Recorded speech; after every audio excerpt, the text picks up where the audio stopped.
मांग को लेकर हम विधायक महोदय के पास पहुंचे तो इन्होंने अपने फंड से 15 लाख स्वीकार किए। फिर पालड़ी से गणकेश्वर महादेव सड़क हमने बनाई।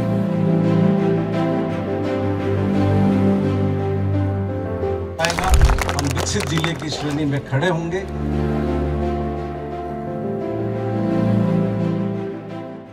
जैसा कि मैंने बताया कि हम लोग प्रारंभ करने जा रहे हैं मरुधरा की महापंचायत। हमारे टीवी पर बैठे दर्शकों को मैं आज की ऑडियंस से आपका परिचय करा दूं। आज हमारे साथ यहां पर मौजूद हैं सिरोही की जनता के कुछ लोग, सिरोही विधानसभा सीट से कुछ लोग जो कि अपने जनप्रतिनिधि से बात करने के लिए यहां आए हैं। मरुधरा की महापंचायत एक प्रयास है जनता और जनप्रतिनिधि के बीच एक पुल को कायम करने का, एक ब्रिज बनाने का, एक ऐसा वातावरण तैयार करने का जिसमें कि जनता स्वयं पूछ सके, हमारे जनप्रतिनिधि से सवाल और बात कर सके और जनप्रतिनिधि भी खुश होकर बता सके कि हाँ मैंने आप लोगों के लिए किया है, हाँ मैंने आप लोगों के लिए ये कहा है, आप लोगों ने मुझे जो वोट दिया था उसके बदले में 4 साल में मैंने जो काम किया वो भी बता सकते हैं। तो आइए, जोरदार स्वागत है आज आप सभी का हमारे इस कार्यक्रम मरुधरा की महापंचायत में। हमारे विधायक जो कि आज हमारे गेस्ट हैं उनके बारे में परिचय करा दूं। 3 बार सिरोही विधानसभा सीट से वे विधायक रह चुके हैं। 2 बार कांग्रेस से इन्हें टिकट मिला था और जीतकर आए थे और इस बार वाला जो समय है इसमें निर्दलीय विधायक के रूप में इन्होंने निर्दलीय प्रत्याशी के रूप में इन्होंने जीत दर्ज की थी और इस समय पर हमारे बीच में मौजूद हैं अपने 4 साल के कार्यों का विवरण देने के लिए। स्वयं संयम लोढ़ा जी पहले पत्रकार रहे हैं और पत्रकार के बाद सीधे एक धमाकेदार एंट्री के साथ इन्होंने सिरोही विधानसभा सीट को जीती। सर बहुत बहुत धन्यवाद, बहुत बहुत स्वागत आपका हमारे इस कार्यक्रम में। जैसा कि मैंने आपको बताया कि मीडिया का धर्म निभाते हुए हम एक ऐसा कार्यक्रम शुरू कर रहे हैं जिसमें कि जनता आपसे सीधे सवाल कर सके और जनप्रतिनिधि बता सके। पिछले 4 साल तो बहुत उठापटक वाले रहे, चाहे राजनीति के रूप में देख लीजिए, जिस पार्टी का आप समर्थन कर रहे हैं उसके के लिए देख लीजिए, चाहे प्रकृति की तरफ से देख लीजिए, कोरोना ने भी बहुत डैमेज किया है। उस समय में भी आप ये कहते हैं कि मैंने बहुत विकास कार्य किए, ऐसी क्या चीज़ आपने की, मैं जानना चाहूँगा। सिरोही की जनता ने जो चमत्कार किया जी 2018 के चुनाव में जी, दोनों राष्ट्रीय पार्टियों को छोड़ करके एक निर्दलीय को राजस्थान की विधानसभा में भेजा, तो उनके चमत्कार को विकास के जरिए आगे बढ़ाने का काम मैंने किया है। विकास तो आपने जब पिछली बार भी 2 बार आप जीते तब भी किया होगा, तभी जनता ने इतना विश्वास किया कि आप बिना किसी सिंबल के खड़े हुए और आपको इतनी शानदार जीत दर्ज कराई। उसके बाद जो अब इस 4 साल की बात है, क्योंकि जीत धमाकेदार थी तो उसका जश्न भी धमाकेदार होना चाहिए, तो जो विकास कार्य किए मैं थोड़ा सा जानना चाहूँगा।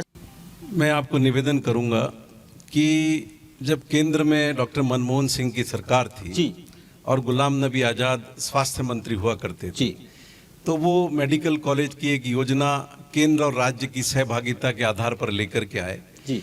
मैं उस समय चुनाव हारा हुआ था और वो कॉलेज हमारे मारवाड़ में और जगह भी स्वीकृत हुए, मारवाड़ में स्वीकृत हुए, पाली में और बाड़मेर में जी। तब मुझे अपने हारने का बहुत मलाल हुआ था। यदि मैं आज जीता हुआ होता तो मैं ये कॉलेज सिरोही में खुलवाता, लेकिन मेरा वो उस समय सपना पूरा नहीं हुआ। 2018 में जब मुझे सिरोही के लोगों ने जीता करके भेजा जी, तो उसी योजना जो केंद्र और राज्य की सहभागिता की योजना है, सिरोही में 150 बेड का हॉस्पिटल था जी और मेडिकल कॉलेज के लिए कम से कम 300 बेड का हॉस्पिटल चाहिए जी। सिरोही उसकी पात्रता नहीं रखता था, लेकिन आकांक्षी जिलों में शामिल होने के कारण मैंने मुख्यमंत्री जी से निवेदन करके इसमें छूट प्राप्त की और सिरोही के लोगों का मेडिकल कॉलेज का सपना सिरोही की जनता के आशीर्वाद से साकार किया। क्या बात है सर। इसके अलावा हमारे यहाँ थोड़ा सा परिपाटी है ग्रामीण क्षेत्र में, खास तौर पर कि लड़के ने 12वीं पास की नहीं कि देसावर धंधा करने के लिए। तो मैं हमेशा हमारे क्षेत्र के लोगों को कहता हूँ, निवेदन करता हूँ कि पैसा तो बच्चों को जिंदगी भर कमाना है और वो आपको कमा के देंगे भी, लेकिन जिस उम्र में उनका पढ़ने का समय है उस समय उनको पढ़ने का मौका दीजिए। तो हमने medical college, veterinary college, nursing college, Kalandri में नया कॉलेज, संस्कृत कॉलेज, सिरोही में गर्ल्स को पीजी करना, एमबीए खोलना, लॉ में पीजी खोलना, कैलाश नगर में नया कॉलेज, शिवगंज के अंदर नया लड़कियों का डिग्री कॉलेज।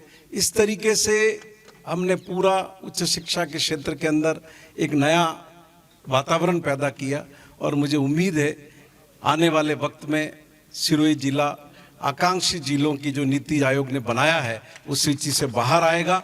हम विकसित जिले की श्रेणी में खड़े होंगे। और आज हम राजस्थान में, मैं आपको निवेदन करूंगा कि हम हेल्थ के अंदर, जब आप राजस्थान के तमाम जिलों के आंकड़े देखेंगे तो अनेक बिंदुओं पर राजस्थान को आप पहले नंबर पे पाएंगे। जी बिल्कुल। और चाहे ग्रामीण विकास हो, शिक्षा हो, सभी क्षेत्रों में सिरोही ने तरक्की की है, ऊंचाई प्राप्त की है। आने वाले वक्त में हम कोशिश करेंगे सिरोही राजस्थान नहीं, संपूर्ण राष्ट्र के अंदर अग्रणी जिलों में शामिल हो, ये हम पूरा प्रयास करेंगे।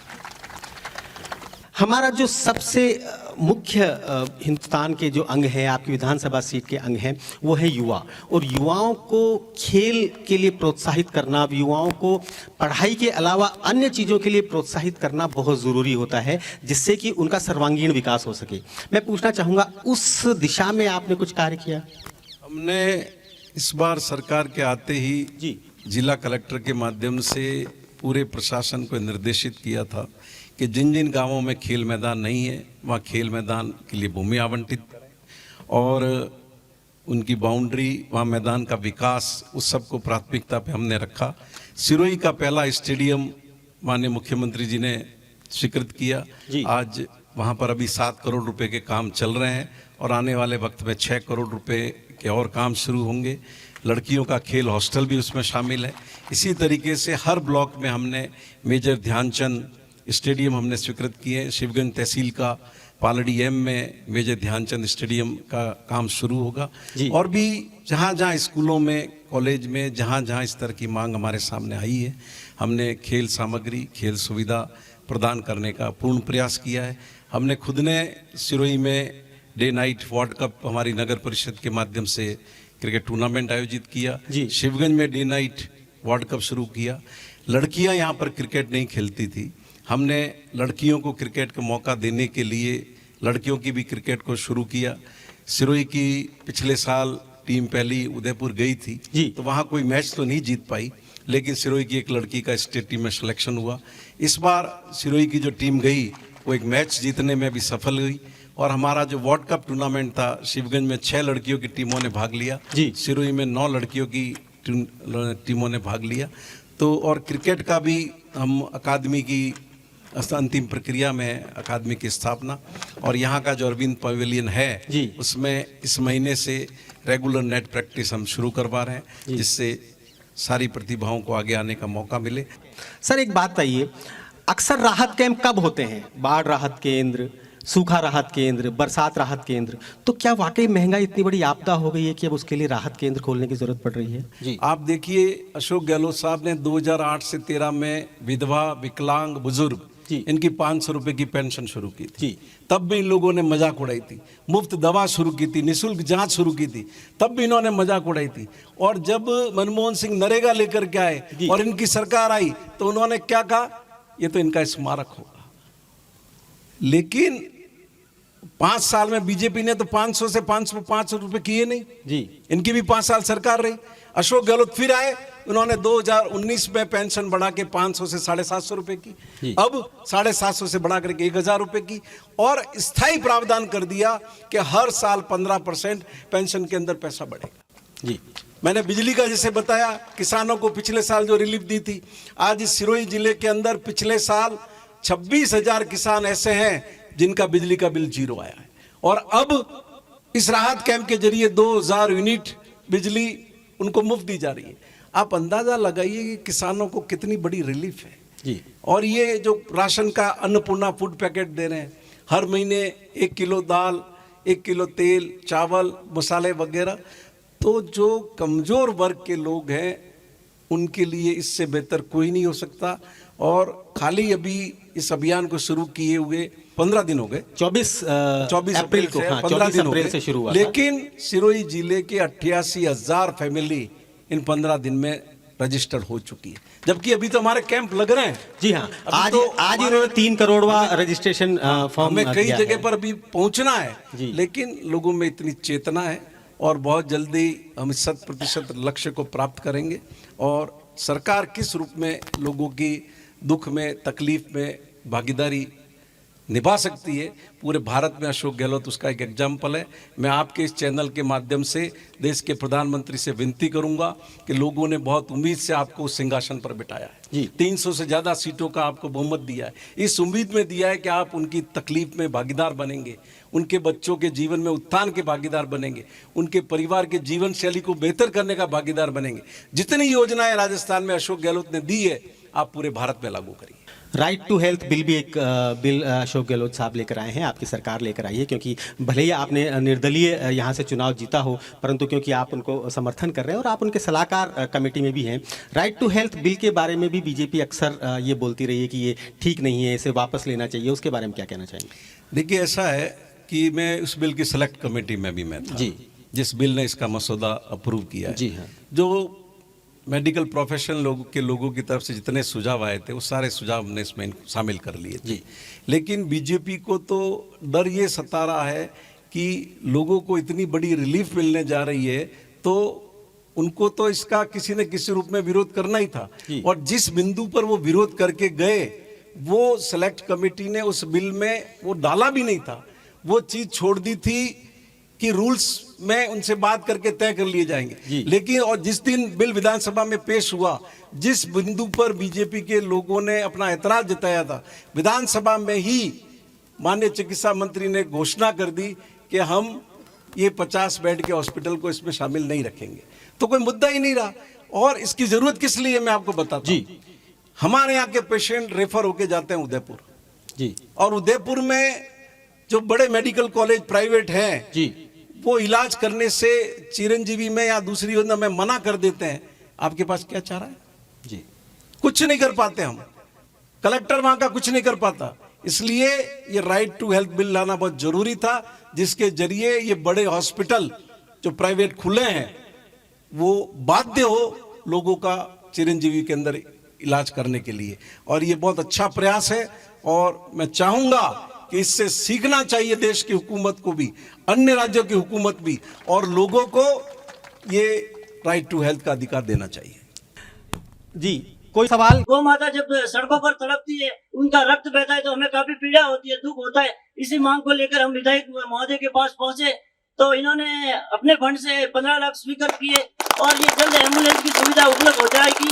लेकिन मेरी मांग है कि राजस्थान में सरकार की तरफ से भी एक एम्बुलेंस की व्यवस्था होनी चाहिए। और भारत वर्ष में जब भी टोल लगे हुए हैं, गायों के लिए कोई सुविधा नहीं होती है, गांव के आसपास डिवाइडर पे लोहे की जालियां नहीं होती है, हमारे पशु इधर उधर जाते हैं तो वो हादसों का शिकार बनते हैं, उनके बछड़े वगैरह होते हैं, वो भूखे प्यासे से मर जाते हैं, उसकी हमें पीड़ा है। तो मैं सरकार से और केंद्र सरकार से और जिला प्रशासन से मांग करता हूँ, प्रदेश भर में गायों के लिए सरकारी एम्बुलेंस चले। हमें किसी भामाशाह के सहयोग से नहीं लेनी है, सरकारी चाहिए। इनका दर्द पशुपालन मंत्री जी तक पहुंच गया है और पशुपालन मंत्री जी ने इस बजट में राजस्थान के हर ब्लॉक में एक पशु एम्बुलेंस चलाने की ऑलरेडी घोषणा कर दी है। और जो भी मंगल भाई की भावना है, राजस्थान के हर ब्लॉक में एक एक सरकारी एम्बुलेंस उपलब्ध रहेगी। हेम जी, हम सब लोग चाहे किसी भी धर्म से संबंध रखते हो, चाहे कुछ भी करते हो, हमारे जो प्रतिष्ठान होते हैं, जो धार्मिक जगह होती हैं, मंदिर होते हैं, इन सब में भी लोगों को बहुत सारे विकास की ज़रूरत होती है। वहाँ तक पहुँचने के लिए संसाधनों की ज़रूरत होती है। उस दिशा में, क्योंकि सिरोही में बहुत सारे बड़े मंदिर हैं, अगर आप देखने जाएं सिरोही के पर्यटक स्थल तो पहले बहुत सारे मंदिरों के नाम आते हैं। उन मंदिरों के लिए आपने कुछ किया? सुशील जी, ये धर्म के प्रति जुड़ाव हम या संस्कृति के प्रति जुड़ाव हम सबको अपने परिवार से मिला है, बचपन से मिला है। मैं बहुत छोटा था तब हमारे के नीचे जब गाय शाम को आके खड़ी होती थी जी, मेरी माँ कहती थी गाय रोटी देना जी। हमारे मोहल्ले में जहाँ मैं नगर सिटो का नौरा शिवगंज में रहता हूँ तो कुत्तियाँ जितनी ब्याती थी वो हमारे नौरे में ज़्यादा ब्याती थी। तो जब उनके बच्चे हो जाते थे तो मेरी माँ उनके लिए हलवा बनाती थी और वो कहती थी जा हलवा डाल के। और छत पे कबूतर आते थे तो वो दाना डालने भेजती थी। तो ये प्राणी मात्र के प्रति, जानवर के प्रति जो करुणा का भाव है, या सनातन संस्कृति में जो गो महत्व है जी। उस सबसे हमको हमारे परिवार के संस्कार ने जोड़ने का काम किया। धार्मिक सड़कों की जहाँ तक बात है, सबसे पहले तो मैं पोसालिया से गौतम ऋषि महादेव जी, जो मीना समाज का 3 गांव जिलों का भव्य मेला जहाँ आराध्य पड़ता देव है। सही बात है जी। 10 करोड़ रुपए हमने स्वीकृत किए और पैरेलल हमने डबल सड़क वहाँ तक हमने पहुँचाई। वरना पहले सिंगल रोड थी, छीबा गांव के बीच में होकर जाती थी, सामने से एक गाड़ी आती थी और रुकना पड़ता था। जी। काम्बेश्वर महादेव जो हमारे शिवगंज बाली सुमेरपुर तहसील के आराध्य देव हैं, हमने 8 करोड़ रुपए खर्च करके उस सड़क को चौड़ा किया। जी। फिर पालड़ी से गणकेश्वर महादेव सड़क हमने बनाई। नारादरा में मेन मुख्य सड़क से माताजी के मंदिर तक सड़क बनाई। झाड़ोली वीर में मुख्य सड़क से माताजी के मंदिर तक सड़क स्वीकृत की। जी। इधर झाड़ोली वीर में ही अप्रोच रोड टू गौ मंदिर वो स्वीकृत किया। जी। इधर वो बाईसा के वहाँ एक सड़क ही कैलाश नगर में जाती है, वो भी हमने स्वीकृत की। कैलाश नगर से बिल्लेश्वर महादेव वो सड़क स्वीकृत की। इधर मीरपुर से पिछवानिया महादेव ये सड़क स्वीकृत की। इधर धाता से सिद्धेश्वर महादेव ये सड़क स्वीकृत की। सारनेश्वर महादेव से आम्बेश्वर महादेव अंदर की सड़क वो स्वीकृत की। ये मंडवाड़ा से कर्णेश्वर महादेव सड़क स्वीकृत की। और उधर नवारा से जागेश्वर महादेव वो सड़क स्वीकृत की। खेतला जी की सड़क को हमने नया बनाया। और अभी अभी ये जो बराल से सिलोया माता जी सड़क है वो स्वीकृत की। ये गोयली से जो सारनेश्वर महादेव सड़क जाती है जी। वो स्वीकृत की। तो इस तरीके से कम 60 करोड़ रुपया धार्मिक सड़कों के लिए लोगों की सुविधा, लोगों की मांग पर स्वीकृत करने का सौभाग्य मुझे प्राप्त हुआ, जिससे लोगों में बहुत प्रसन्नता का हुआ हमें, और मैं भी बहुत खुश हूँ। जी हाँ, मरुधरा की महापंचायत में फिलहाल वक्त है एक छोटे से ब्रेक का। ब्रेक के बाद हम फिर हाजिर होंगे, कहीं जाइएगा नहीं, देखते रहिए न्यूज इंडिया। ब्रेक के बाद स्वागत है आप सभी का एक बार फिर से हमारे इस खास कार्यक्रम मरुधरा की महापंचायत में, जो कि आज हम कर रहे हैं सिरोही विधानसभा सीट पर। और हमारे साथ बैठे हैं मुख्यमंत्री के सलाहकार और यहाँ के विधायक संयम लोढ़ा जी। आइए एक बार फिर से शुरुआत करते हैं इनके साथ सवालों के सिलसिले की। सर, संस्कृति हमारे देश की, भारत की संस्कृति जग जाहिर है। आपने यहाँ आने के बाद में, या जिस तरह की अभी कुछ दिन पहले ही हमने देखा कि आप शिवगंज महोत्सव मनाते हैं, सिरोही महोत्सव मनाते हैं, क्या इन सब से आपको क्या फायदा मिलता है? क्या आपको लगा कि इन सबको मनाना चाहिए, क्यों जरूरी है ये? दरअसल 2 साल जो कोरोना का समय आया तो उसमें सबसे ज़्यादा प्रभाव बच्चों पे पड़ा जी।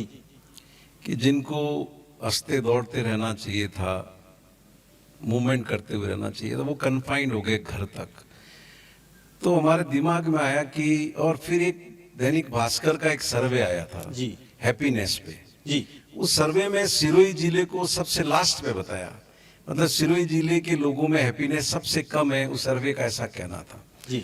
तो फिर मैंने ये सोचा कि इस मामले में हमें काम करना चाहिए। तो और बच्चों को उस मानसिक अवसाद से बाहर निकालने के लिए हमने सिरोही महोत्सव और शिवगंज महोत्सव सोचा जी। हमारे उस समय यहाँ नए कलेक्टर आए ही थे, तो मैंने उनसे कहा कि आप इस पे प्लान करो जी। और इस तरह से हमने सिरोही और शिवगंज महोत्सव की शुरुआत की। उससे पहले शिवगंज में हमने एक नेहरू पार्क को रिनोवेट किया था जी। तो कवि और एक्टर शैलेश लोढ़ा जी हमारे मित्र हैं, उनसे मैंने ये रिक्वेस्ट की थी कि भाई इसका उद्घाटन आपको ही करना है जी। तो जब आपको सुविधा हो, जब समय हो, आप देना तारीख। तो उन्होंने अपनी सुविधा से हमको तारीख दी, वो बिना पैसे लिए आए जी। और हजारों लोगों के बीच में उन्होंने उस गार्डन का शुभारंभ किया। और इसके बाद में हमने पिछले साल सिरोही महोत्सव किया, 3 दिन का शिवगंज महोत्सव किया, जिसमें कवि सम्मेलन में शैलेश लोढ़ा जी और उनकी टीम आई, अच्छे और दूसरे कलाकार थे। सिरोही शिवगंज में कुमार विश्वास साहब आए और इसी तरह से सवाई भाट और जो अनेक प्रतिभाएं, जस्सू खान वगैरह, छोटू खान, अनेक प्रतिभाएं आई शिवगंज में। और सिरोही में इस साल जो किया इसमें सिरोही में कुमार विश्वास आए और शिवगंज के अंदर जो है वो अपने कैलाश खैर साहब है, भारती सिंह है, तो ऐसे अनेक कलाकार है। बीच में कॉलेज ने भी अशोक पांडे जी का एक राष्ट्रीय संगोष्ठी भी आयोजित की जी। साहित्य और समाज पे। तो प्रयास किया कि लोगों में साहित्यिक और सांस्कृतिक चेतना बढ़े और लोगों में आनंद का भाव भी बढ़े, एक खुशी भी बढ़े। अगर सिरोही के हर घर परिवार और शिवगंज के लोग इसमें समर्थन नहीं करते तो हम इन आयोजनों को इतने बेहतरीन तरीके से नहीं कर पाते। ये उत्सव घर घर के उत्सव बन गए, बच्चे बच्चे के उत्सव बन गए और लोगों ने बहुत आनंद उठाया और इस परंपरा को भविष्य में भी हम आगे बढ़ाने का प्रयास करेंगे। जी हाँ, हम चाहे कितना ही खुश रहें लेकिन भास्कर को दिखाना जरूरी है कि हैप्पीनेस इंडेक्स में हमें ऊपर कर दीजिएगा, हम लोग खुश हैं। जी हाँ, बहुत अच्छा आपका इनिशिएटिव था कि आपने उसे देखकर और फिर ये सोचा कि हमें कुछ उत्सव मनाना चाहिए। वैसे सिरोही को किसी उत्सव की जरूरत नहीं, यहाँ तो हर दिन उत्सव होता है। चलिए, अब आप लोगों से रूबरू होना चाहेंगे। न्यूज इंडिया वालों को मैं सबसे पहले धन्यवाद देती हूँ कि ये महापंचायत हमने तो पहली बार देखी है कि किस प्रकार होती है। सुना था लेकिन देखा नहीं था, तो ये बहुत अच्छा लगा। मेरी यही है अपने विधायक साहब से कि हमारे यहाँ पानी की बहुत समस्या है। ऐसे लाइनें तो लग चुकी है लेकिन पानी अभी शुरू नहीं हुआ है। तो मेरी यही है कि इलेक्शन के पहले पहले हमारे पानी की सुविधाएं हो जाए और नई पाइपलाइनें शुरू हो जाए। मेरा ख्याल से जो ये सीवरेज के अंदर लाइन कनेक्ट करने वाली बात है जी, तो वो तो कनेक्ट हो जाएगा, उसमें कोई दिक्कत नहीं है। इसके अलावा भी मैं निवेदन करना चाहूँगा आपको कि मैं जब पहले एमएलए था मैंने बत्तीसा नाला का सर्वे करवाया था जी, उस परियोजना का। उस समय मैंने जब सर्वे करवाया था तो एक अलग सर्वे हुआ था कि जिसमें वो बांध का पानी लाके पहले धांता बांध में डालना था और धांता बांध का वो हाइट बढ़ानी थी और उसके ओवरफ्लो को जाना था अनगोर के अंदर जी। लेकिन बाद में क्या, मैं चुनाव हार गया तो उन्होंने पूरा वो प्रोजेक्ट ही चेंज कर दिया और इसको विशुद्ध रूप से पाइपलाइन स्कीम बना दिया और पानी की स्कीम बना दिया तो भी कोई बात नहीं। जो बत्तीसा नाला का सिंचाई परियोजना का डिज़ाइन तक इन्होंने अप्रूव नहीं किया 10 साल के अंदर। और मैंने अभी एमएलए बनने के बाद उस बांध के काम को भी तेज़ गति से हमने बढ़ाया आगे और अभी इस बरसात के अंदर हम पानी उसका रोक लेंगे और बत्तीसा नाला का पानी पीने के लिए सिरोही आएगा। वो एक सेपरेट स्कीम है, वो सिरोही सिटी को पेयजल आपूर्ति करेगी। उसका 150 करोड़ रुपए की स्वीकृति हो चुकी है, टेंडर प्रोसेस में है। इसी तरीके से शिवगंज तहसील के 68 गांव की भी जवाई बांध से पानी की स्कीम स्वीकृत हो चुकी है, वो भी टेंडर प्रोसेस में है। और सिरोही तहसील के जो रिमेनिंग गांव हैं उनको भी हम जवाई बांध से जोड़ रहे हैं। जवाई बांध के 1000 MCFT पानी हमने सिरोही और शिवगंज के लिए रिजर्व करवा दिया है। तो सिरोही तहसील के गांवों की DPR बनाने के लिए भी 2 करोड़ रुपए इस बजट में स्वीकृत हो गए हैं। तो ये जो 2 योजनाएं स्वीकृत है इनका शिलान्यास आगे जून महीने के अंदर मुख्यमंत्री जी करेंगे। ये दीर्घकालीन योजना है, थोड़ा इसमें समय लगेगा लेकिन आने वाले वक्त में सिरोही पेयजल की समस्या से पूरी तरह मुक्त हो जाएगा। जी जी, मैं विधायक जी से चाहूंगा कि किसी भी सूरत में सिरोही के अंदर हवाई सेवा शुरू करावे, हवाई पट्टी शुरू करावे। ऐसे नक्की के किनारे गोकुल भाई भट्ट की आदमकद सबसे ऊंची मूर्ति वहां पे बनावे कि योद्धा स्वतंत्रता सेनानी ऐसा भी था। दवे साहब की बातें जायज है। मैं आपके माध्यम से निवेदन करना चाहूँगा कि हमने इसी साल शिवगंज के अंदर गोकुल भाई भट्ट जी की प्रतिमा लगाई है और आने वाले वक्त में मैं उनको आश्वस्त करता हूँ ये निश्चित रूप से हमसे चूक हुई है और ये कार्य पहले हो जाना चाहिए था लेकिन देर आए दुरुस्त आए। शिवगंज में लगाने का भी हमें किसी ने कहा नहीं था, हमने ही अपनी इच्छा से उसको लगाने का निर्णय किया और आगे भी माउंट आबू का भी है तो वहाँ के लोकल बोर्ड से मैं इसमें विनती करूँगा। ये सही है कि माउंट आबू को सिरोही जिले में राजस्थान में शामिल करने में गोकुल भाई भट्ट की बहुत बड़ी भूमिका थी जिसको कभी हम भूल नहीं सकते और जगह भी उनकी प्रतिमा हम लगवाएंगे। एक बालिका सवाल पूछना चाहती है। जी, मुझे इतना पूरा कॉन्फिडेंस है कि आने वाले 5 सालों में भी आप ही होंगे। तो मेरा सवाल यही है कि आप बताइए कि आपका नेक्स्ट मूव क्या है सिरोही जिले के लिए। जैसे सर ने बताया कि उनका सपना था सिरोही में मेडिकल कॉलेज खुलवाने का और उस सपने को सर ने साकार किया। तो मैं जानना चाहती हूँ कि सर ऐसे और कौन से सपने हैं, ऐसे और से कौन सी जो चीज़ें हैं जो आप सिरोही जिले में आने वाले 5 सालों में करना चाहेंगे। थैंक्स ध्रुवी। अभी तो वैसे मेरे 5 साल पूरे नहीं हुए हैं अभी 6 महीने बाकी है और मैं बचे हुए सपने पूरे करने में लगा हुआ हूँ। मैंने प्रधानमंत्री जी से भी मिलने का समय मांग रखा है ताकि उन सपनों को पूरा कर सकें। आज नहीं तो कल जो और बचे हुए काम है, सिरोही में एयरपोर्ट, सिरोही रेल लाइन से जोड़ना, सिरोही जिले में केंद्रीय विश्वविद्यालय खोलना, सिरोही जिले में केंद्रीय विद्यालय खोलना, सिरोही जिले में सैनिक स्कूल खोलना, ये सब भारत सरकार से संबंधित काम है।